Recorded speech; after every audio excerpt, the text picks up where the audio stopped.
Hey guys, we're in the 30-something session of the 3-day summit. I swear to God, it's 30 plus.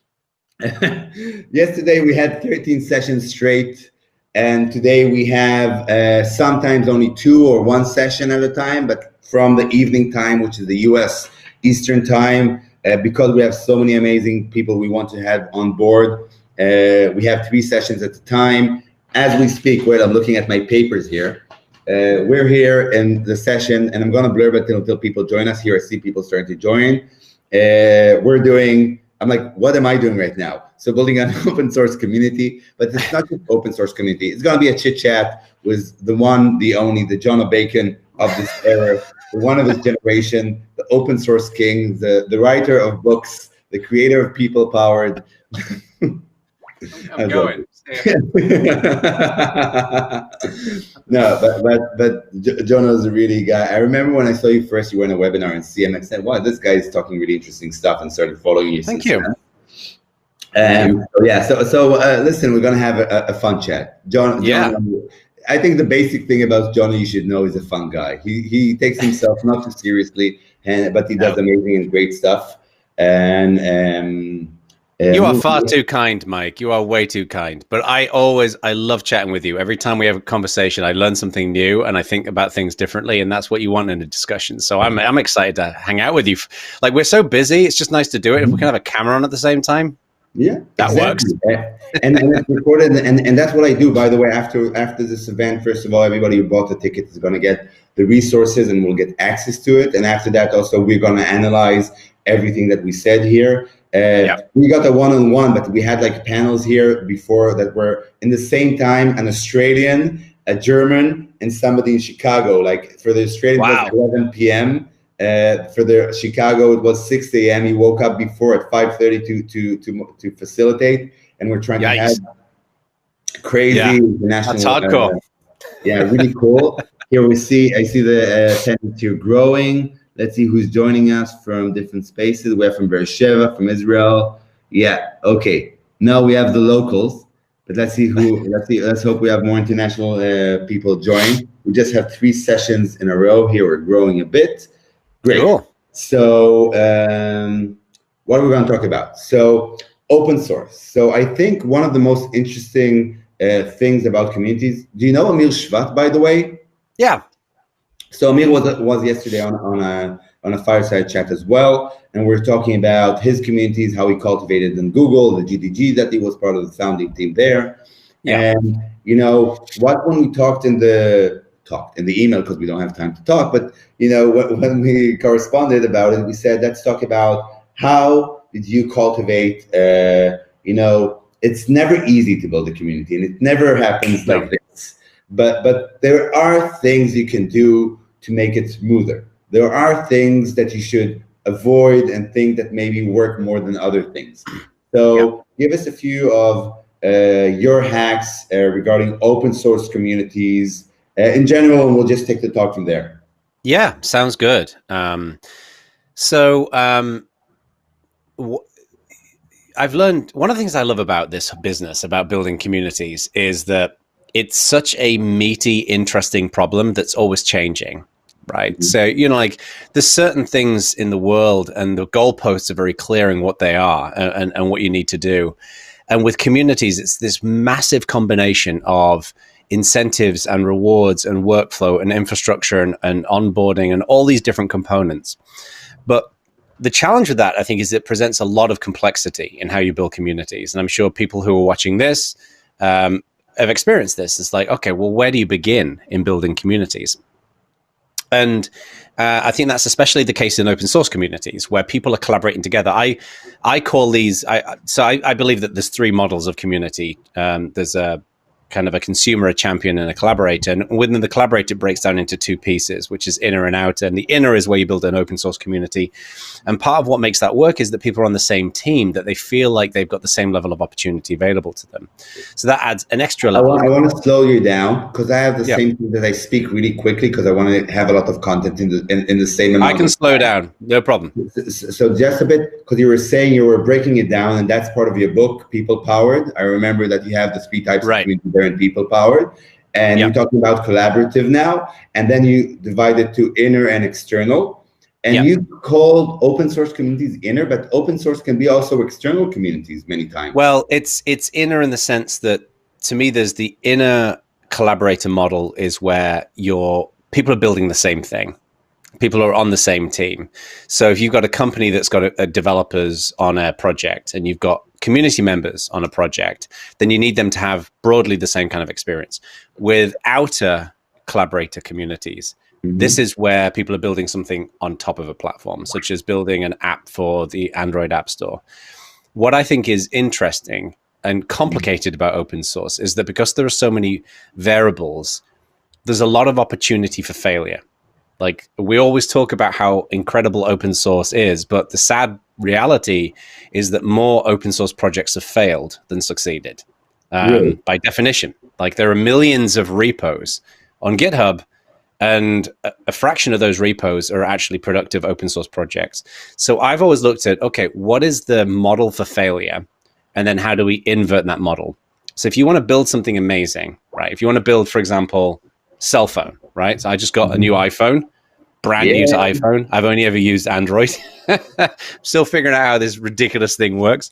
Well, if you want to build, that's a big issue. Why did you move to like, we're talking about open source and you're showing me an iPhone? Right. That's like a slap in the face. Yeah, I mean, I'm just bored with Android phones. I'm not excited about any of the new Android phones that are coming out. The new Pixel is just like, okay. So I decided to go for an iPhone, and I love it. Okay. But if you want to build something amazing, I think you need to figure out what is the worst version of what you can build, and then you invert it. So, for example, if you want to build a great cell phone, what's the worst possible cell phone? Well, the buttons are too small. The screen is not visible in direct sunlight. The speaker's not loud enough. The frame rate is poor, and then you invert it. So to me, when I invert what a great community is, when you look at what the failure points are, it's that people struggle to get started, that they don't hear about the community, that they contribute something and it takes too long to get their contribution reviewed. So to me, the two most important things that we have to do in all communities, but also in open source, is one, is we need to be intentional.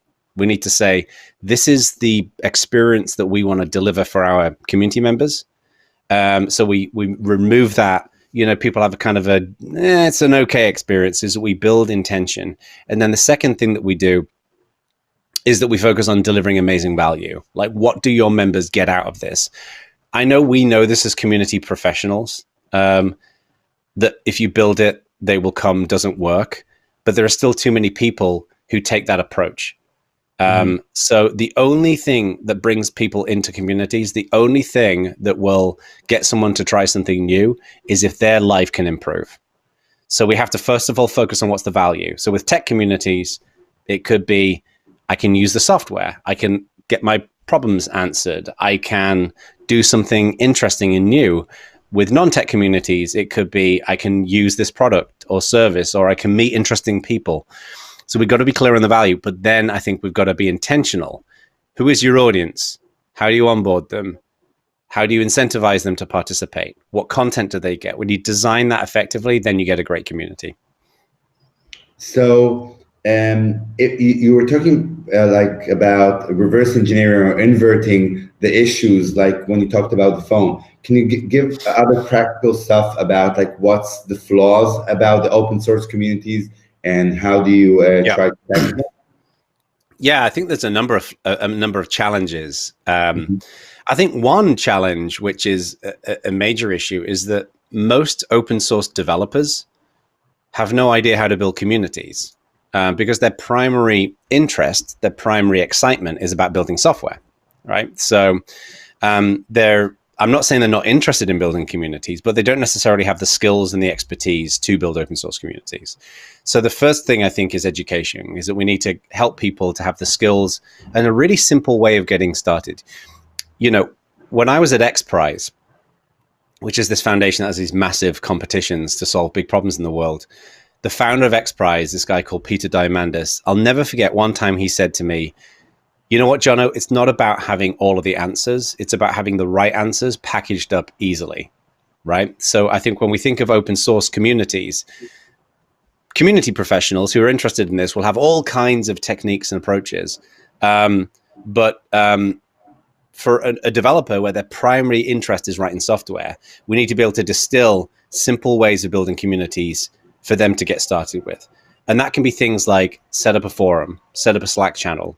It can be things like, one of the challenges with a lot of open source projects is that it takes too long. When somebody wants to participate in the project, they don't know how to get started. There's no getting started guide. There's no coding standards. There's no explanation about how the architecture works. So simplifying the onboarding experience is important. Now, again, if you're a developer on the project and you created the project, then you're not necessarily looking at it through the eyes of a separate contributor because you built the code. You're familiar with it. You know how it works. So the onboarding piece, I think, is critical, making sure that people can contribute quickly and easily. Those are the key things that I think most developers need to focus on. Great. And first of all, let's just give a bit of context for our viewers. You said XPRIZE, and there's also GitHub. You talked about the repos in GitHub. You were also the community leader in GitHub. Can you tell them a bit about why is that open source and what's happening in those communities? And we maybe can take an example from there and maybe some challenges that you had in those communities getting people to collaborate. And I think we can learn from those examples. Yeah, so if we look at XPRIZE was not really much. I mean, it was kind of open source, but not really. When I joined XPRIZE, the prize that we were working on was called the Global Learning XPRIZE. And it was a $15 million competition that was mainly funded by Elon Musk that challenged teams to build an Android tablet app that would teach kids how to read, write, and do arithmetic without the aid of a teacher, all within 18 months. So it's a really important competition. And the rule was that the finalists in the competition would have their code open sourced, so everybody could get access to the entries.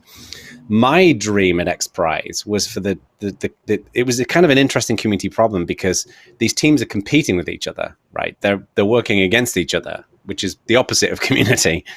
So my thinking was, how can they compete, but then also collaborate on common components? Right. So, for example, one of the reasons why open source has become so successful is because a lot of the bits of software that you need to run, let's say, a website or your infrastructure, a lot of those bits of software you're not interested in. You just need them to work. Right. In the same way that with my phone here, I don't particularly care about the driver that makes sound happen. I care more about my music. Right.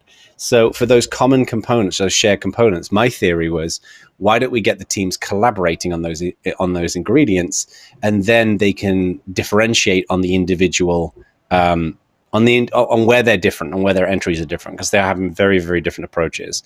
In reality, it did not work. It was a good experiment, but it didn't work because people were in a competitive mindset. There were a small number of people who collaborated on a shared speech corpus, for example, and some storytelling frameworks for displaying stories on screen. But beyond that, there really wasn't a lot. But where there was a lot of community discussion and participation was in understanding the prize, sharing data, sharing research and insight. Because a lot of this was forging new ground. Like, how, for example, do you teach a kid that doesn't know how to read how to use a tablet, right? I mean, without a grown-up around. So that was XPRIZE. At GitHub, it was a little different. GitHub, is a huge user base, but back when I was there wasn't really much of a community, right? So there was lots of users, and the focus there was, how do we get developers to come together to kind of share best practice and ideas and interests, and there was a lot of focus on events and content and other areas. When I was at GitHub, it was kind of a difficult time in the company because the company was completely flat and was trying to become hierarchical. So they were hiring people to come in and build out teams, but they weren't really ready for it.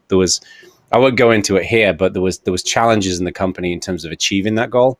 So the company really wasn't ready for that kind of transition there.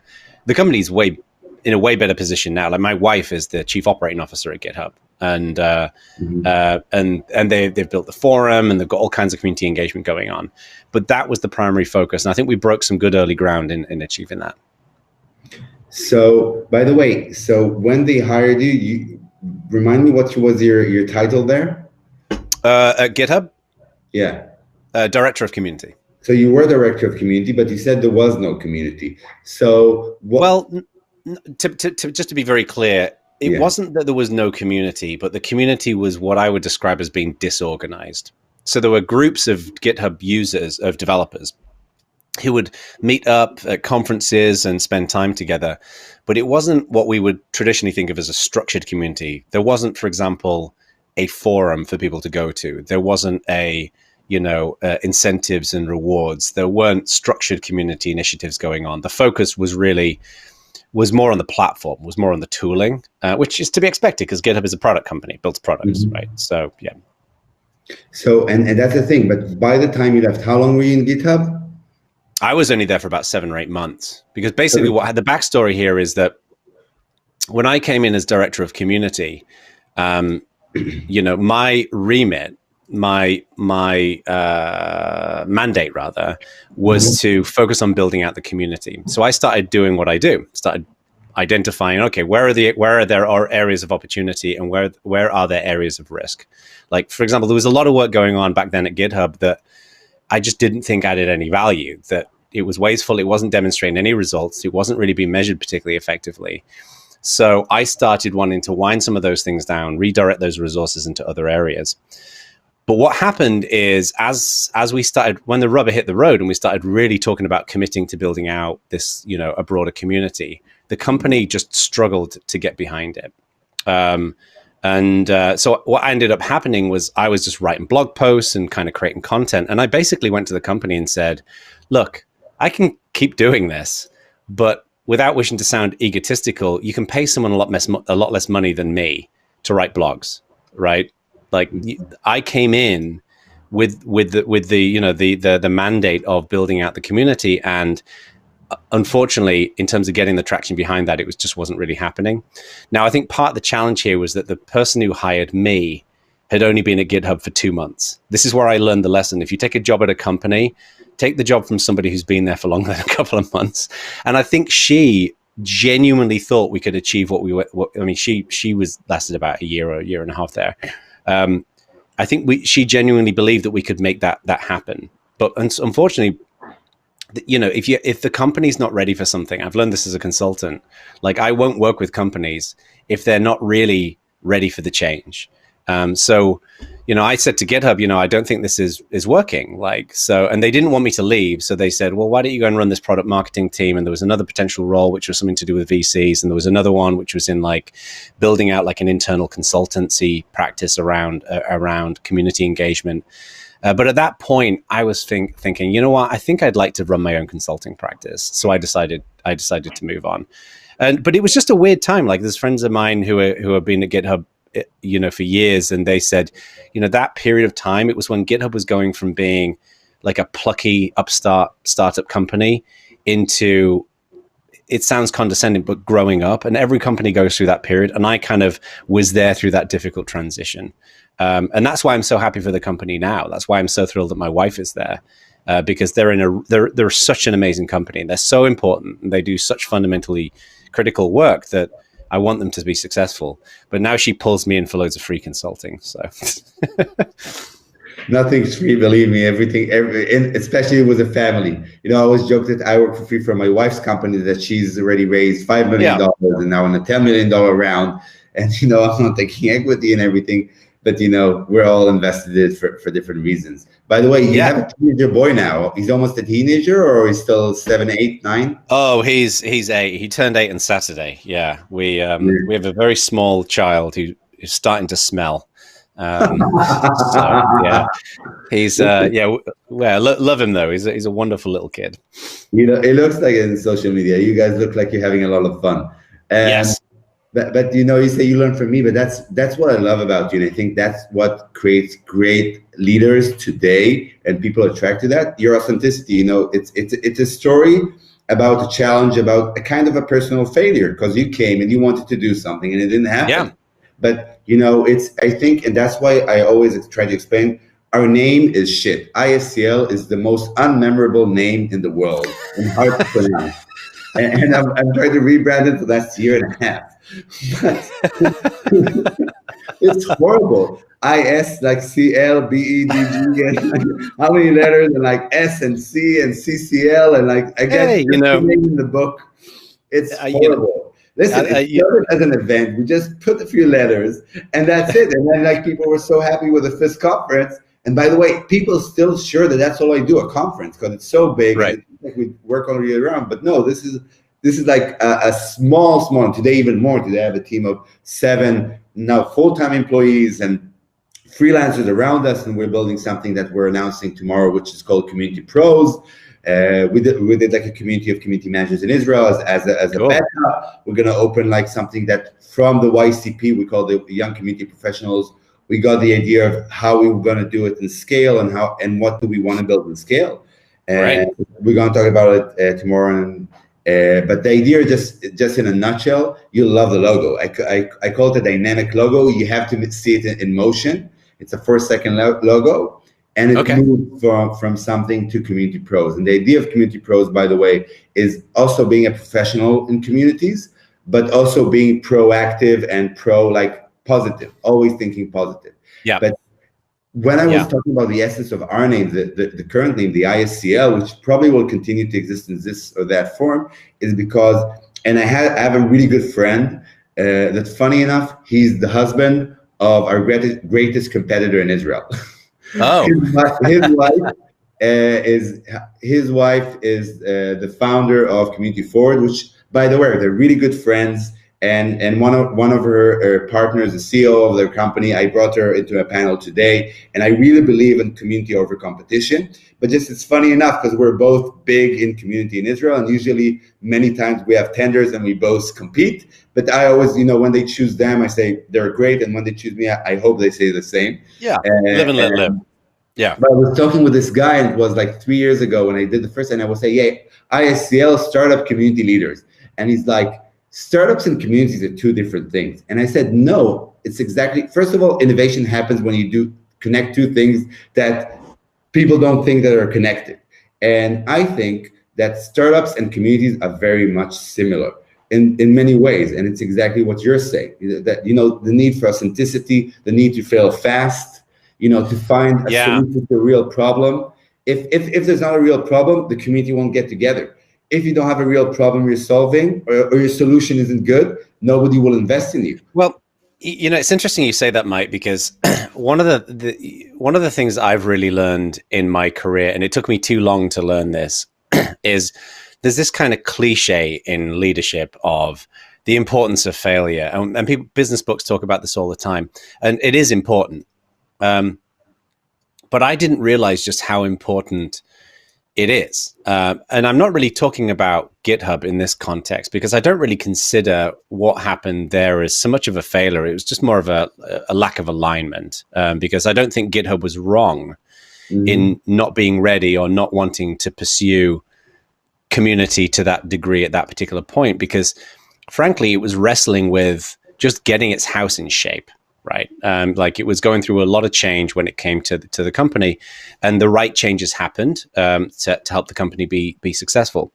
But elsewhere in my career, I failed so many times in so many different areas, whether it's, bad choices in terms of content or working with the wrong folks or whatever it might be. And I've discovered that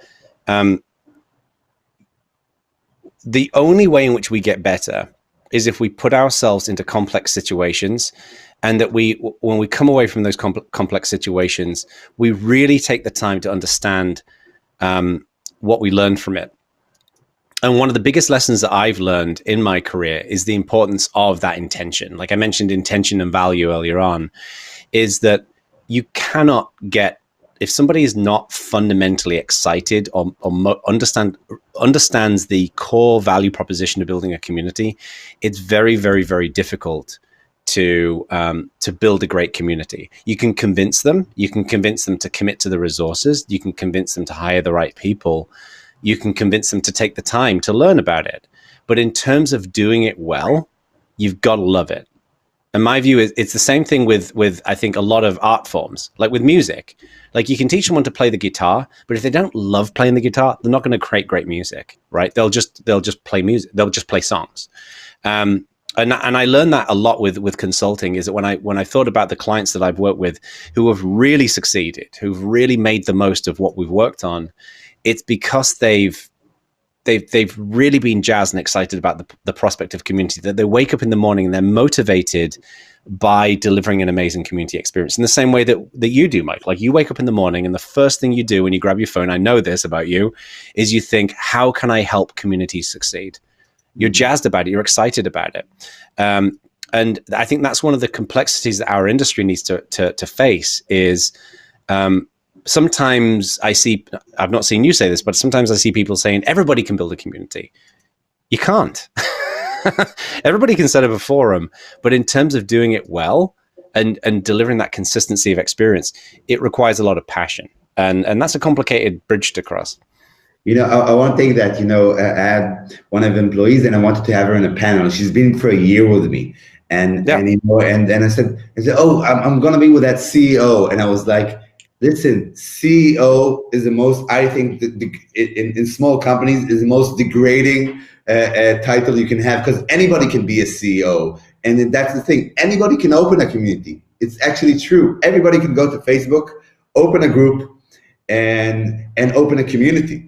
And you know, it doesn't mean you're a really good community leader. Everybody can be a founder. And I had an Australian girlfriend. She's my biggest teacher. For sure, she was with me like from something in the universe, because the 2 years with her taught me more about myself, because first of all, she came from a totally different culture. Even though I'm half Aussie, I was raised in Israel, and suddenly somebody that's non-Jewish, and she was like the Aussie. And first of all, the most important lesson I got from her was people don't give shit. People don't give an F. Okay? Which is so important. And it sounds another cliche, but it's so important, because like sometimes my employees, oh, I'm writing this in social media. Oh, what should I write? Or no, just write it. Be spontaneous, be okay. And it's not like everybody's like, nobody remembers what we wrote. I wish they would, but they exactly. Nobody cares. Nobody cares. Take yourself in proportion. And even if you fail, so that was like one of the most important lessons. But the other one was, I was working for companies most of my life, like all of my life. And I was always a kind of an entrepreneur. I was always working harder and doing things out of passion and stuff like that. But and so, and I'm an entrepreneur. And she was like, no, Mike, you're a entrepreneur. You don't take the risk. You don't open your own company. And, she said it with so much love and like was not judgment. It's like, no, you're not.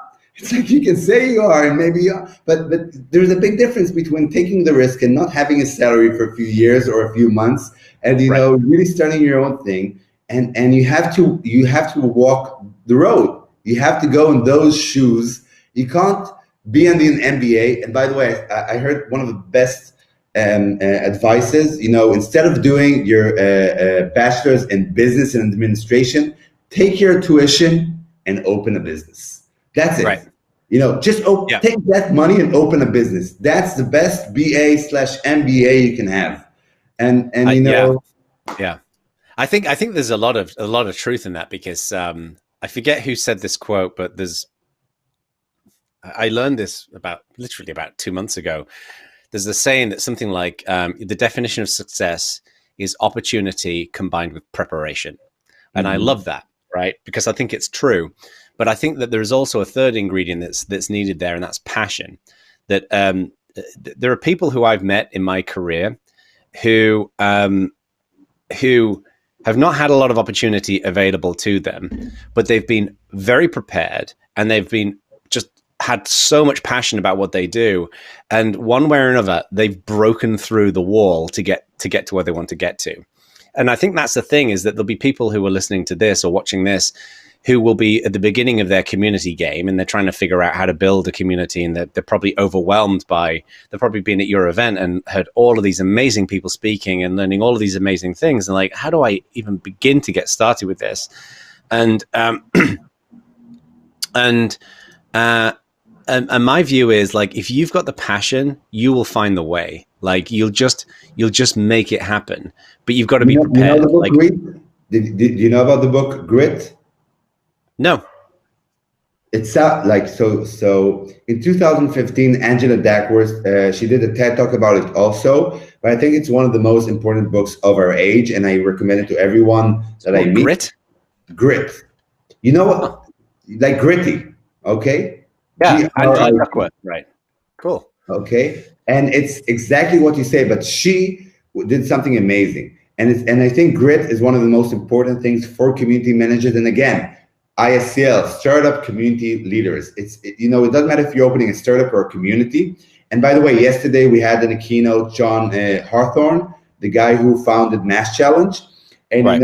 He said, like, I finished MIT and I was all about the startup scene in Boston, and I wanted to start a startup, and I wrote like 10 executive summaries, and everything sounded like shit. So I said, I'll just build the community of startups.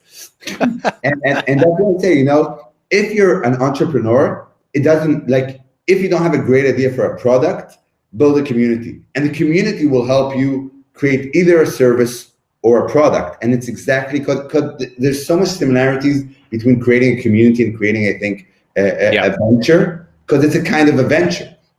And in Grit, what happened with Angela, that she learned psychology, I think in Wharton or in Dartmouth or in one of the big Ivy Leagues. And, and she went to officers course to West Point, and she tried to understand the correlation between the exams to get into West Point and the success of the people there. And she saw there was no correlation between the people that come in and their score and the people who the 80% that finished cadets at Ephesus course. And she created the Grit score, which is actually two things. It's on one side the passion, but how many passionate people do you know that probably come and knock on your door and tell you about this great idea, but they're super passionate, but don't have the perseverance. They don't have that muscle of going through things. They're very passionate, but it's like straw. They get on quick and then they go to the next idea. Go on quick. So passion isn't enough. Even sometimes I think passion can burn you too quickly. You have to be able to, laser that fire you have, and you got to be committed. You got to be focused and committed, I think. And I think I'm going to butcher your name. Is it Marav? I think I'm pronouncing that incorrectly. Yeah, Marav on the chat is saying, you guys make it sound so easy, but it's true. It's a decision. I remember when earlier on in my career, especially when I was thinking about running my own business, I was thinking about being a consultant back in like 2009, I think it was. But I was always scared about that I'd fail, and that I wouldn't be able to bring enough business in, and that I wouldn't be very good at it, and all the rest of it, all kinds of levels of self-doubt. And it's funny because I kept thinking about this over and over again, and all I could see was this giant decision. So like, to Marav's point, like it is a decision, but I think sometimes it doesn't have to be a huge decision, right? Mm-hmm. So it can be like the agreement that I had with my wife when I started consulting full time, because I was doing it on the side initially, was I'm going to try it for 6 months. Okay. Worst case scenario, we got a little bit, not much, but a little bit of financial cushion where if it doesn't work after 6 months back then I'd have to go and get a job. Right. And what I learned was, if you just say, I'm going to try it for 6 months, okay, I'm going to give it everything that I've got, and start small and just start shipping, right? This again is, I think, an important element. It's just to start small and do something, and then learn about what you're seeing and learn about what you're offering. And I remember in that 6 months, I learned such fundamental principles, like within the context of consulting, such as, don't try and be all things to all people. At the beginning, you want to try and be everything to everybody, and you need to find a specialty. You need to find a niche. Things like really putting together a clear service and what you offer, and what your pricing looks like, and all those different elements. And what I learned in that 6 month period, when I got to the end of that 6 months, and frankly got to, without wishing to sound braggadocious, I ended up being fairly booked within just a couple of months.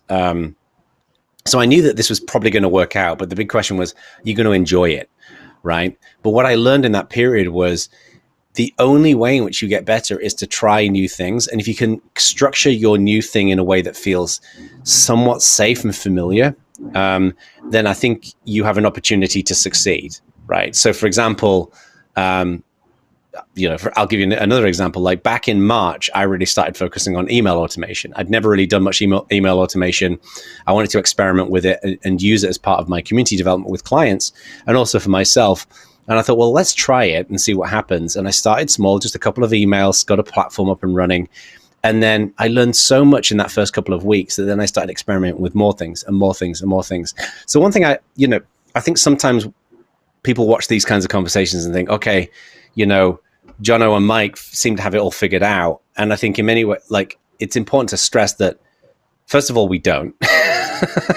And secondly, just start, just have a go, and then you'll figure it out. And I think half of it is making sure you do what you love doing. Like I remember having there's a guy called Ian Tien, who's the CEO of Mattermost, and he came on my podcast about a month and a half ago. And one of the things that he said is learning what gives you learning what gives you energy. There are some things that you just enjoy doing, some things that you don't enjoy doing. So for example, I hate paperwork. I don't like contracts. I don't like putting together documents and plans and this, that, and the other. I'm not excited by it. What I really love is the creativity and problem solving and reviewing data and working with people. So you can't make the paperwork go away, but I outsource a lot of it. Like somebody else handles all my billing, somebody else handles my contracts. So I think if you think about what gives you energy, and if within the community context, that is outreach, it's engagement, or it might be setting up infrastructure, figure out what that energy piece is, and then start small and experiment with new things. And before you know it, you'll start seeing a lot of success happening.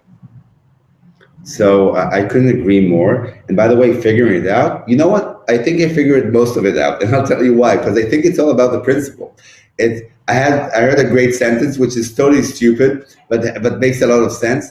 53% of every project is getting started, and it's exactly that.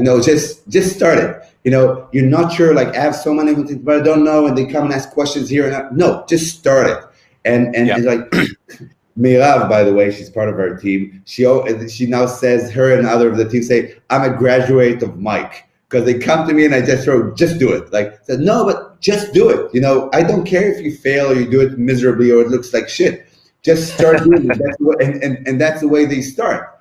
And that's the way we all learn quicker. Because I'm a small company, I don't have time for them to to really learn. And I send them to courses and stuff. If they want to learn, I'll invest as much as they want. But they need to think about solution. One thing that happened to me, by the way, as a younger, I was 2013 or 14, I was working to this crazy in a nonprofit building communities in the periphery of Israel, like building a country, crazy, very presumptuous, but actually doing it. And the CEO always had crazy ideas. And I came to my father one Friday and said, Dad, listen, I can't work with him anymore. Like everything, I can't do this. And he wants things that are not relevant or I can't do. He says, Mike, people don't pay you to say what you can't do. Tell them what you can do. So every time you see it gives you a crazy idea, think about what he said and try to think what of all the crazy things he said is possible or what can get close and say what you can do. And I think that can do mentality, if we're going back to open source, is exactly what we need to do when we cultivate communities. Let's see what we can collaborate around. What kind of repos, if I would be today GitHub, what kind of repos did work in open source? And let's try to do communities around that. Like you said about the collaboration. Okay, we saw an XPRIZE that it's a competitive thing and people don't collaborate on drives of sound and stuff like that, but they do collaborate about how to understand. Let's find where they do collaborate. And if we cultivate that muscle of collaboration in one area, where it's easy for them to do it, and one area that's not just easy for them to do it, but they can also succeed with it, like the repos that did work on, the repo is the thing that died, of course, but right? Is a repo, okay, so it's not a repo, the text or the codes or whatever, that succeeded. I'm an accountant. I have no idea about the code. Yeah, the code lives in the repo. The repo is like a bucket of code. A bucket of code. So the repos that did succeed But right, a repo can be a good thing also, right? What do you mean? No, that because a repo in the beginning, I heard like an RIP, like a rip, like a bucket of code that died, or no? A repo is just it's a repository. It's basically Repository. Okay, it's a so place now, where the code lives. Some repos are active and participatory, and some are dead. No one looks at them ever again. so here I showed my ignorance about open source and code, and now Oh no, it's not that's ignorance. what I'm It's saying. not ignorance. If I understood you correctly, some of the repos do succeed, and some of the repos are active, Yes. and something are very useful. And that's what I'm saying. Let's see what repos did work and people could collaborate around, and and try to focus where you see the yes, where you see the possibility, where do you see the successes, and try to take that and extrapolate that. And I don't know if many people know, but the story was Instagram. The feature of sharing pictures was like a very sidetrack feature in the original Instagram. And just that would caught fire. And they were smart enough to take all their ego and vision and throw it aside and just take that and focus them on what really works. And I think if we can summarize around open source communities, and I'm taking back to your amazing insights about, and that's why it's so important. Authenticity isn't just cool. It's not just hard, and vulnerability creates strength. It just creates success. Because if we're not honest with ourselves and authentic, we might put our energy and focus in the wrong places. And in open source, that we try to bring so many people to follow something, if we're not honest and we take everybody in the wrong direction, it looks like a car crash. Yeah. So, well, I think part of this as well is when you look at the open source projects that succeed and the communities that succeed, and also the businesses that succeed, is that I think a good leader brings people along with them for the ride. Right? Is that they bring people up and they help them to be successful. So there's been various companies, projects, whatever else, where a leader or a founder or a maintainer in the context of open source is dominant and is pushy and leaves very little room for creative oxygen. And those people don't succeed generally. People just don't like working with them, and whereas I think when you've got somebody, for example, who is eager to get new ideas and fresh ideas and people to challenge what's already there, then I think you get projects that succeed. I mean, I'll give you a tiny example. There's an open source project called GNOME, which is a desktop environment for Linux systems. And GNOME has been around for many years and has been a very, very popular project. And part of the reason why it's been so popular is that if you've got a good idea and you've got time, then you can come to GNOME and really make a lot happen, right? You can either influence the project itself, or you can create apps that run on top of GNOME or whatever else, okay? And consequently, it's survived, it's had longevity. But there have been other open source projects in the world that don't have that. And they just, ultimately, they're just a passion project for an individual and they just don't last. And to me, that's the most incredible and cool thing about open source, is when you get people coming in with fresh ideas and fresh perspectives. I keep making comparisons to music because I'm a musician, but it's like the difference between a solo project and being in a band. Like, one of the coolest things about being in a band is when you're playing and everybody's locked into the rhythm, and it's just an incredible experience. It's indescribable. But also when people come and they say, wouldn't it be cool if we did this? Because they look at the problem through a different lens. So I think this is especially important for communities, because if you've got a community and you've got people, this is one of the reasons why in People Powered I talk about people go from being casual members to regular members to core members. When people become regular members of your community, they've built the habit. They've spent a couple of months, building participation, and they're getting a lot of value out of the community. At that point, you want to build a sense of ownership in your community for them. You want them to feel like the community is something that they can influence, right? It's like if you go and work at a company and you have to sit in a cube and you got to go through your to-do list, and you can't have, personal pictures and whatever else in your cube. You're just essentially paid labor. No one wants to work. Those companies suck. No one wants to work for a company like that. Yeah. But if you get to go and work at a company and you get to talk to the exec team all the time, and you get an opportunity to feed in ideas and share perspectives and have an open dialogue, people love working for those companies. So I think ownership over the thing that brings us together is really, really important. Totally, man. And I think you created a new definition or terminology, which I love. I'm going to use it: community rhythm. You know, Right. And that's, you know, I think in many ways, you know, and we're talking about. I always had this conflict, like, am I worth my money? Am I worth value? Because it's so hard for me to get actually paying customers to pay what we want them to pay to do. It's not just about paying; it's about, you know, getting them on board to pay for a process, not to bring me for a talk that is really well paid. I do much more from giving lectures, talks, seminars, and workshops and selling online digital courses. That pays off much more than doing a process with a company. But I really want to take companies into the process. But like you said with GitHub, they have to be, you know, at least willing enough to commit themselves and, you know, to be in a process that goes. And I think that's something that takes a lot of you, like you and me, that we have built communities. Not everybody can build communities, and even those who have the gift, like musicians, even though if you have the gift for music, you have to practice 2-3 years, have influences from other musicians, or not only practice for 3-4 years, but listen to jazz and listen maybe to classical, and then you have some kind of good perspective, and you can become a maestro. And when you come to a community today, it's very easy for me to say, okay, the rhythm here isn't well. And it's all about creating this synchronicity, Yep. And creating a community rhythm. So I love this. So we created a new thing. So let's create community rhythms together. Community rhythms, man. That's what it's all about.